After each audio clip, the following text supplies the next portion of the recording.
Welcome to the Zoe Routh Leadership Podcast, your source of strategies and insights to make you a better leader. Influence, improve, inspire.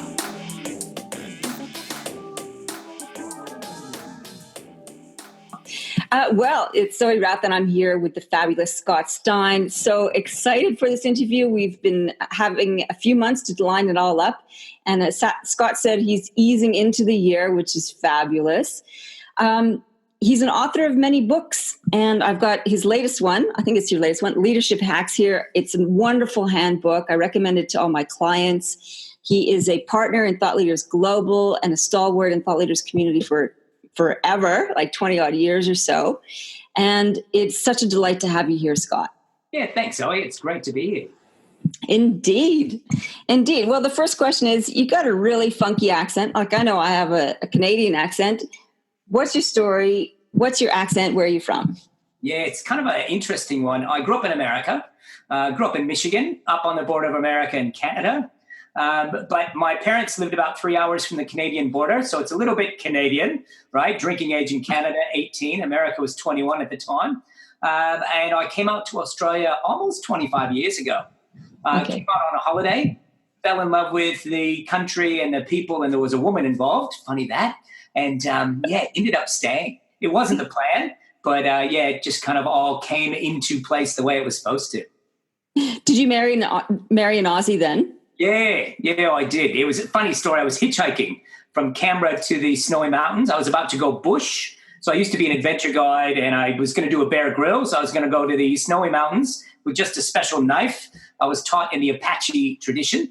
And on the way down, I was picked up by somebody when I was hitchhiking who was going to an adventure guides only whitewater kayaking weekend.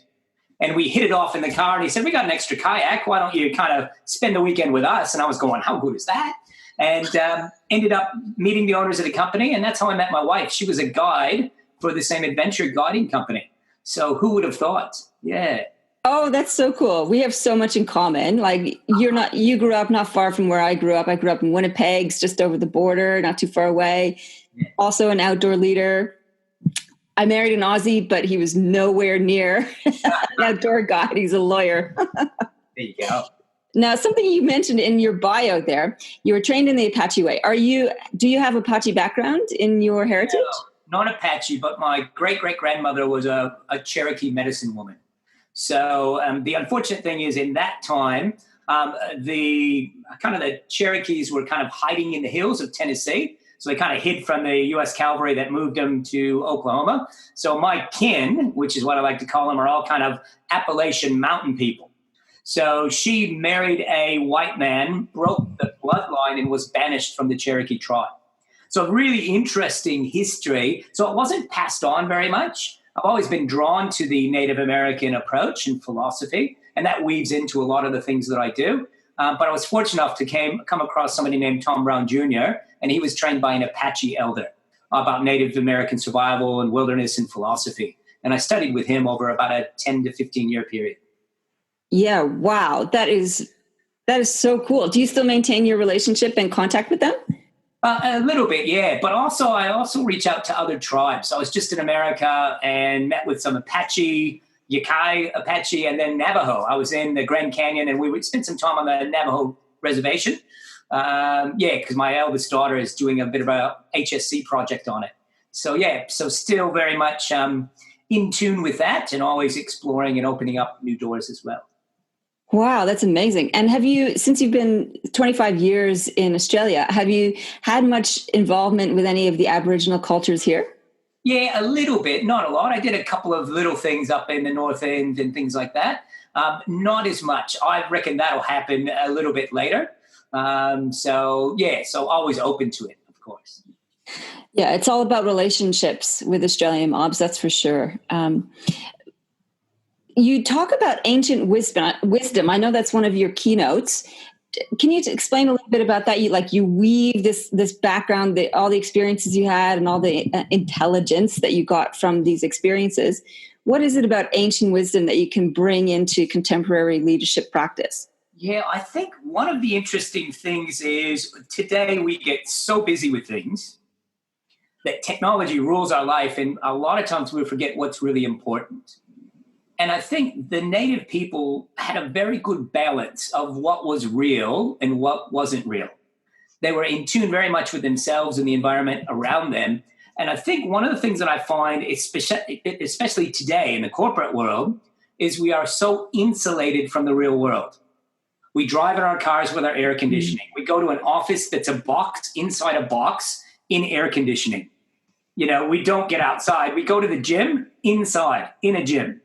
And I'm going, yeah. And then you look at all of the ailments that people have and things like that. And I think there's something in it as far as we're not really listening to that wisdom that was passed on through generation over generation. And that's really about, what is my inner vision or intuition telling me I should be doing? And I think that's what we need to start looking at. I think quite often people get so caught up in business that they forget to listen to their intuition. And the Native American people, their wisdom was about listening to that inner vision and using that almost as your guiding compass. So regardless if I'm doing something with a big corporate Fortune 500 CEO or a small business owner or a middle-level manager, quite often we're looking at what are the things and the strategies and the hacks you can use, but we're also looking beneath the surface to go, what's really driving you? Are you in alignment and are you on your path, or are you not? Because what I'm finding is if you're not doing what you should be doing, no matter what else you're doing, you're kind of lost anyways. So first of all, people need to know, am I actually doing what I should be doing? And then let's look at how can I do that faster and more convenient. So developing that intuition, is it a daily practice, or is it activities or habits that you implement to hone that? Yeah, I think it's different for different people. For me, I'm a big one on movement. So I know some people are really good on meditation and they can sit down and they use Eastern philosophy like yoga and things like that, which can be brilliant. It doesn't really work for me. I'm an active meditation person. So if I go for a walk or go for a run, I was taught a technique called fox walking, which shifts your brainwaves up from alpha to beta. What's it called? Fox walking? Fox walking. So it's a particular technique I was taught. So it was used by a lot of Native American people. Essentially, I was taught as a technique for hunting. So when you're out, again, I grew up in Michigan hunting. In fact, where I grew up, if you didn't hunt, you really didn't have enough food in the winter to eat. And I was always concerned about the hunt because you need to make sure that not so much the deer didn't see you, but it was the birds, right? Because the birds would see you or hear you, give an alarm call off, and then the deer would be scared because they knew something was in the woods. Similar to Australia with kangaroo as well. So what fox walking does, it's a particular strategy where you slow your breathing down and essentially you move much more silently when you're either walking or moving through the bush, where you're almost invisible because nobody can hear you. So yeah, it was a technique I was taught. You shift your brain waves, and quite often I'll do that when I go for a run. But what I notice is once you get that, or any form of little mini meditation, it just relaxes you, gets rid of some of that stress, and it allows you to clearly think and really start listening to that intuition. So you slow your breathing down. So do you breathe through your nose and do you count breaths, or is it just a conscious slowing down of the process? Yeah, it's a conscious slowing down, and there's a couple of little physical techniques. So one thing that I was taught is you just put your hands out in front of you and then move them out to the side so your hands are on your peripheral vision. And rather than looking forward, which is tunnel vision, which is called white man vision, you actually shift your eyes so you're looking on the peripheral vision. And if you keep it there for about 30 or 45 seconds, your brain waves automatically shift and you actually go into a meditation. Holy crap cakes. That's amazing. Yeah, it's a great technique. In fact, it's something I teach quite a few CEOs and managers and leaders when they're under stress at work, some big pressure, big decisions. Quite often just a little, I don't even put it in the book, but it's a little hack that I teach on how you get realigned so you can actually not be so overwhelmed with pressure and mental thoughts. Because the more that you're mentally getting clogged, the less it is to listen to that inner vision. Wow, that's amazing. So there's something about the intuition, though, that I've read recently. Like, it's related to the research that was done around the 10,000 hours. And that was the basis of which you could trust your gut for making decisions. You seem to you seem to purport that's a little bit different in this. Like your natural inner intelligence isn't necessarily based on 10,000 hours. It's Correct. based on what's it based, that inner voice, that inner knowing? Yeah, and I think the difference is the 10,000 hours are usually about learning a new skill. Yeah. Right? 10,000 hours, you're learning a new skill, it's a new habit. What I'm talking about is more about intuition, which is knowing. So it's not so much a skill, which is doing. It's about the wisdom of the intuition of going, well, I've got to make this decision. Which is the best pathway to go? And then I can use my skill to execute once I make that decision. I'm struggling with this one though, because I'm about to do a workshop this week with the rice growers, right. And we're talking about decision making and using rational processes to work through options and so on. And is there a point like where you just say, okay, we've got all the options on the table. A looks the same as B, looks the same as C. You then have to then go to the final call on that, or can you have specific processes that eliminate the need for it? I think you can do both. So again, like I always talk about, I live in the duality, right? So I live in the Western modern world. So we need to use logic, we need to use data, we need to use processes. However, what I'm finding is we only use that, which means we're not listening to the intuition, the inner vision, and the other things that are really, really important to us. And I think the best strategy is using both. So it could be looking at all the facts and looking at all the data. And then let's take some time, not talk about it, not go in circles about it, not look at the logical side of it, but just take some time to start thinking about, does that feel like the right decision? And it's an interesting process. What I find with groups, and I use a process called compression planning with visual cards and things like that. You can see in the background, I use it for myself. And what I find quite often, when you combine those two, a group can move through information faster. Yeah, right. They can make decisions quicker because they've done the work on the logical side. We've gathered the data and the facts, but we also know that it's actually the right thing to do. Because I think sometimes we look at all the facts and figures and go, well, based on the facts and figures, well, that's what we should do. But sometimes it just doesn't feel right. There's an intuition. It's the voice in the back of the head that says, yeah, that's all the data, but yeah, we can cut 15 or 20% across the board, but what is it going to do to morale with our staff?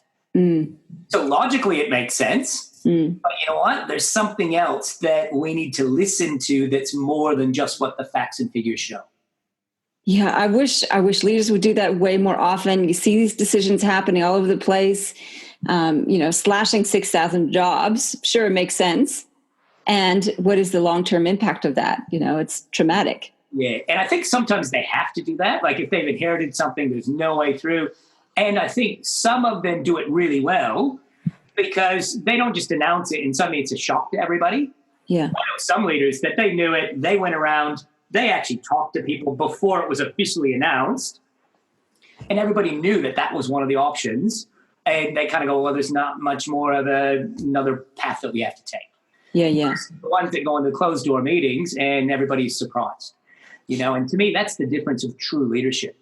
True leadership are out there already before they make the announcement.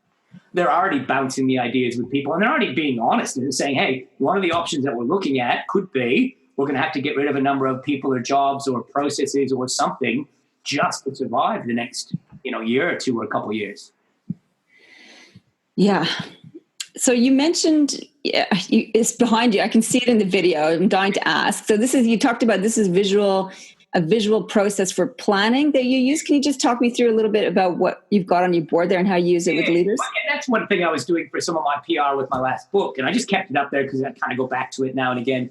What I find is I do a lot of strategic planning sessions and a lot of groups get frustrated because it's a talk fest. The same people talk in the same patterns of the normal meeting. They talk in circles and, they go, well, we could have actually covered that off by not even wasting a day or two to do that. Yeah. Or they've gone through a session and somebody tries to facilitate it all on butcher's paper, right? As if we're kindergartners, and we got to go, well, we could have done that ourselves. So I was fortunate enough to be trained by somebody named Jerry McNellis. He's passed away a number of years. But what he did is he created a methodology called compression planning. And it's actually based off of how Walt Disney worked. So what Walt Disney would do is he would storyboard like his park, how he was going to develop it, the projects. He would do it with movies as well. But by using visual cards that you put up, it shifts it from a verbal interaction to a verbal and a visual interaction. Every idea is captured, it's put on a card, they all go up, and then there's a process where it's timed, so you can't do speeches, can't do a soapbox session. And then what happens with those cards, there's a voting or prioritization process where the entire group gets to vote based on what they see, and then the ones that get the highest vote get reprioritized and move to the next stage in the process. So it's kind of a creative way to take something that normally would take a senior executive group maybe 2 months to do. I can do in 3 days. Wow. So, and that was the process that I was taught. It's a pretty amazing process. And so what you end up with is a strategy plan, like the end result, the steps to get there, that kind of thing? Correct. So it's what I call the framework. So let's develop the framework. Now, you might need to go back and talk to this division about how do we do this. Yeah. We've got a framework, we think it'll work, and you might need to fill in some other data here because we didn't have all the facts.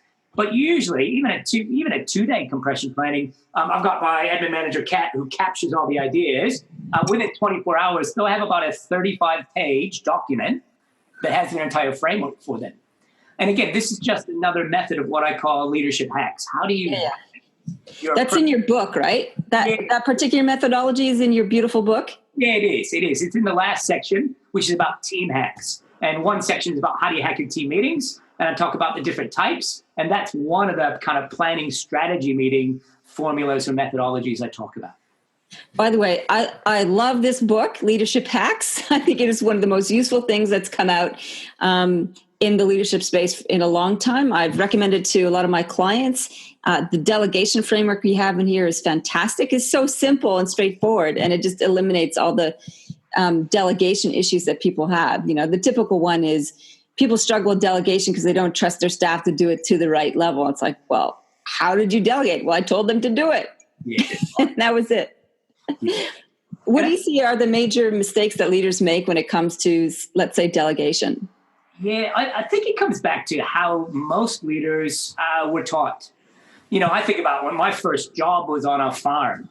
Where I grew up, it was called a muck farm in the summer, and it had capsicum and onion and things like that. And my first boss was a farmer, and so he was my first leader. In a work setting. So the way that he treated me, of course, as I moved up, I just kind of mimicked what he did.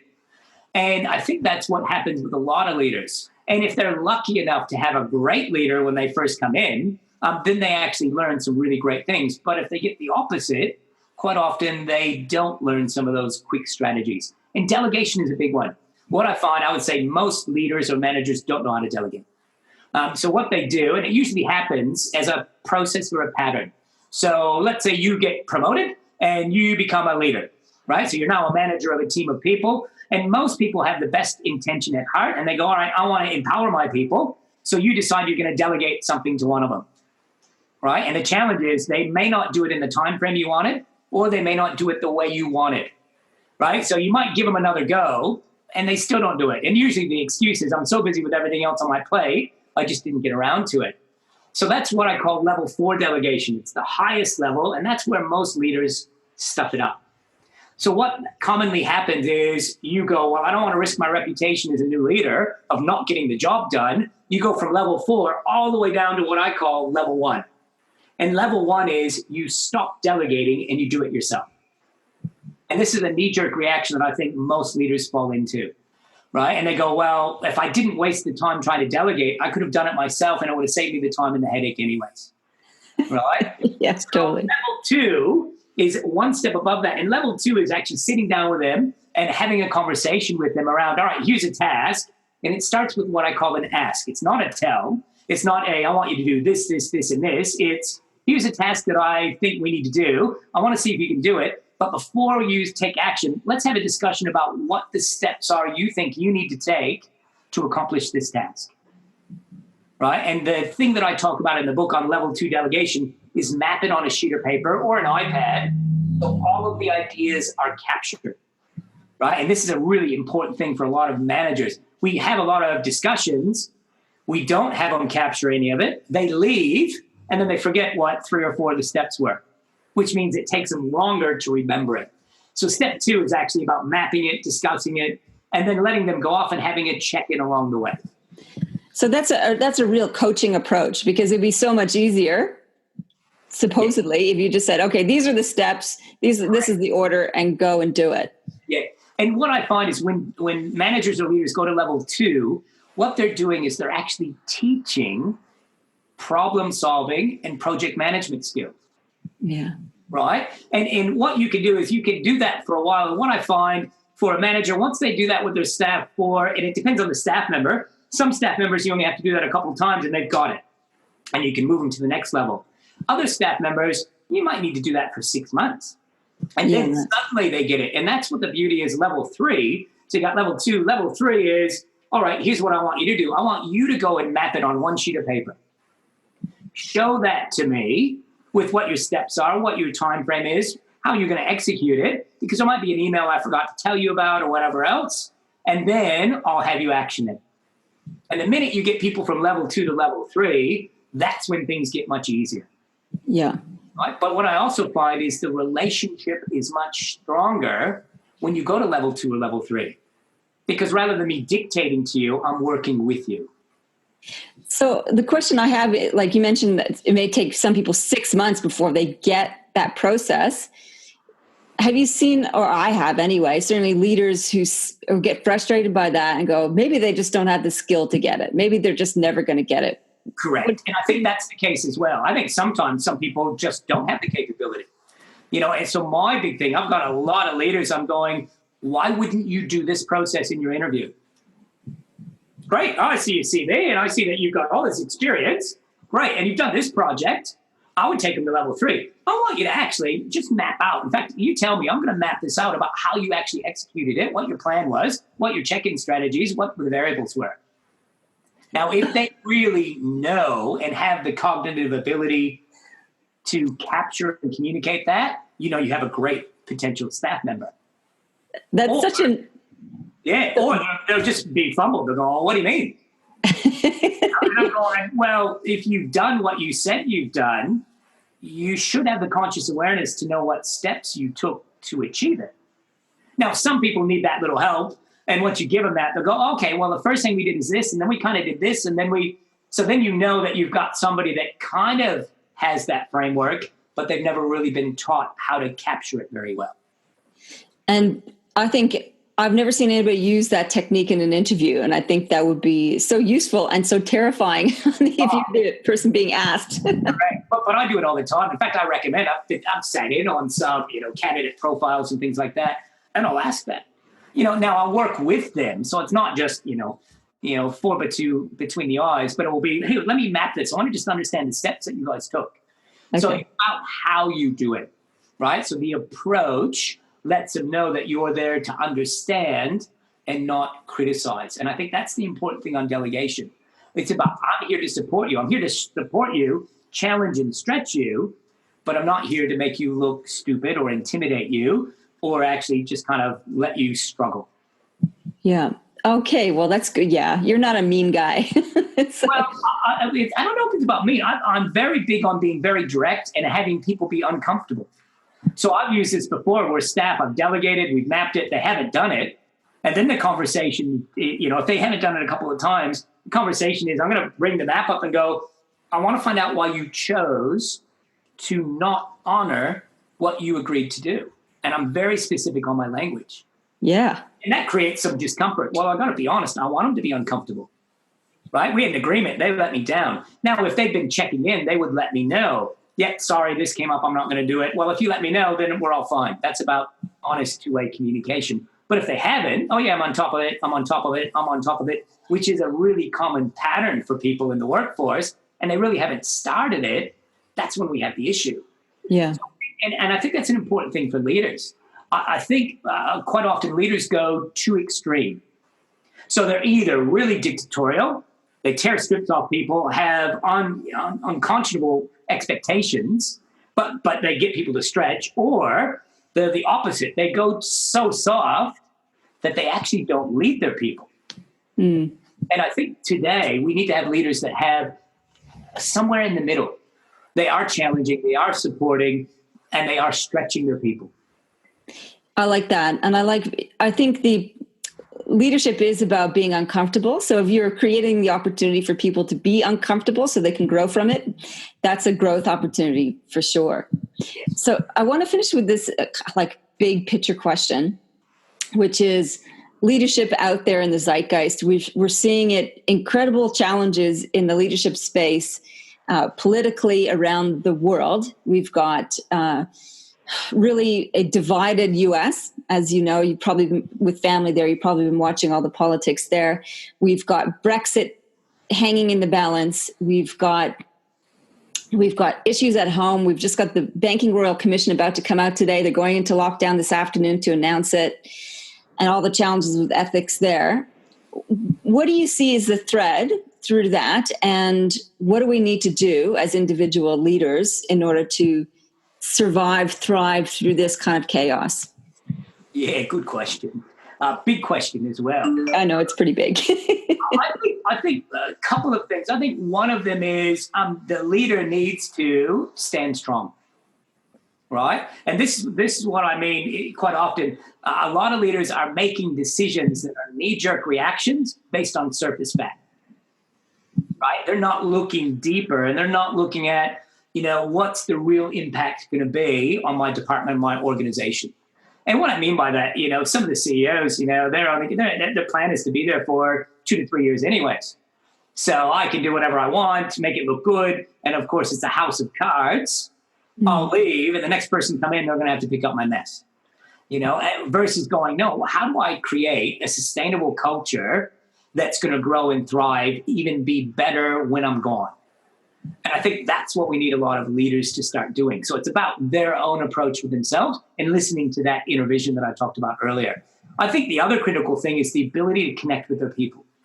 What I'm finding is, because so many people are so busy nowadays, they're not taking the time to connect. And because they're not connecting, I think this is when people get a little bit lost. And I was just in the States. I just got back a week ago from spending about 3.5 weeks in America. And what I'm noticing up there is the only thing that people agree on is you can't trust any politician. Doesn't matter what party they're from. And they're so disillusioned. And I think the reason why is people don't feel like they're being connected to. And I see it in the workplace. Managers coming in, they could have a real conversation with somebody that's on the same floor as them. But what do? Instead, they send an email. Yeah. Right?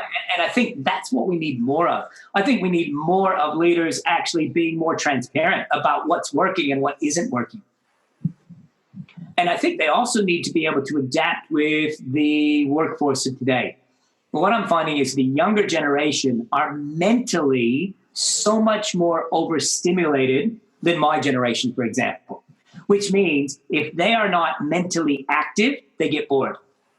Yeah, right. Right. So what I found is a lot of baby boomer, even some Generation X leaders, because they actually mentally don't have the same cycle, they go, well, stop looking at your Facebook, stop looking at this, stop doing that. Well, and that person's going, well, I'm just bored because I've done everything you've asked me to do. Yeah. Right? And of course, the senior leader is going, well, you didn't do it the way I wanted you to do it. Right. Now we get the delegation process. So I think we've got to really connect with the people, and I think we need to kind of develop and grow them, right? And I talk about this in the book as well. There's so many different distractions, right? We've got technology distractions. We've got email distractions. Leaders need to hack their approach. They need to be faster going through their inbox, respond to things that are important, delete the things that aren't, right? And there are a number of things they can do to save them some time so they do have time to do the important things. Because I'm finding a lot of leaders, their number one excuse is I just don't have time. That's a good idea. I know I should do it. All right. And I even had one at the end of last year. I said, all right, so if I were to follow you around this morning, you're telling me that you wouldn't have actually done some things that wasted time, or you could have taken that time to check in with those people. And she just looked at me. I said, good, you're thinking about it. That's what I need you to do. All right, we need to get leaders off mental autopilot so they're consciously aware of what they're doing and the impact that they have. I like that. Yeah, it's like I followed you around this morning What are you really doing? What are your priorities? Are you connecting with people? Have you put your top 3 on your list and have you executed on that? Right. It is a big, big concern for sure. Scotty, thank you so much for your time. You are fascinating. I love your energy. I love your story. It's a true privilege to have you on the podcast. I'm so grateful. Thank you so much. No worries. Great being here.